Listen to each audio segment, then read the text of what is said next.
Le stylo dans la main, je pose mes mots sur ce papier. Mon esprit prend de l'altitude. Cette attitude devient une habitude et je me rends compte trop tard que je n'ai pas pillé. Que je n'ai plus pillé car je n'ai supplié bagage à temps vu que mon corps a supplié mon cœur de ne pas se replier. Approche et tu verras que tout un peuple y est.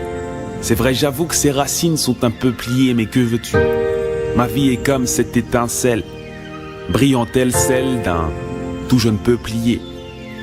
Je sais pas pourquoi mais ça m'émotionne une fois que je prends le mic et que les mots sillonnent le beat. Quand j'ai mal que mes mots détonnent, franchement ça m'étonne. Parfois sur mes épaules pèse un poids de 6 tonnes, mais cette haine je la pèse par les chants que mon âme entonne, car mon âme en peine saigne et s'isole en quarantaine. Pour vivre heureux je veux pas attendre la quarantaine.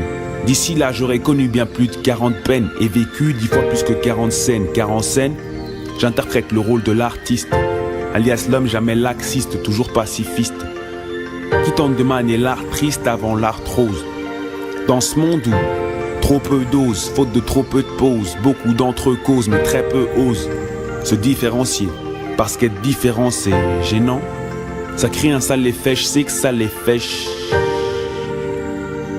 Mais ne t'attends pas à ce que je travestisse mes idées, que je grimpe vite dans les strass, les teases, mais qu'aussi vite que je suis monté, je retombe dans le vide et que mon compte en banque soit plein mais que mon cœur soit vidé, que je crois avancer mais que je nage à contre-courant, que de la bonne direction je m'en éloigne en courant.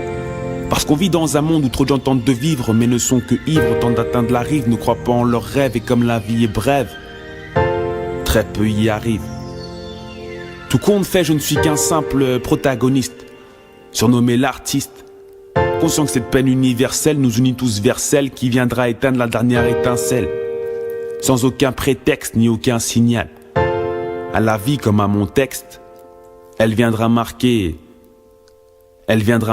le grand point final.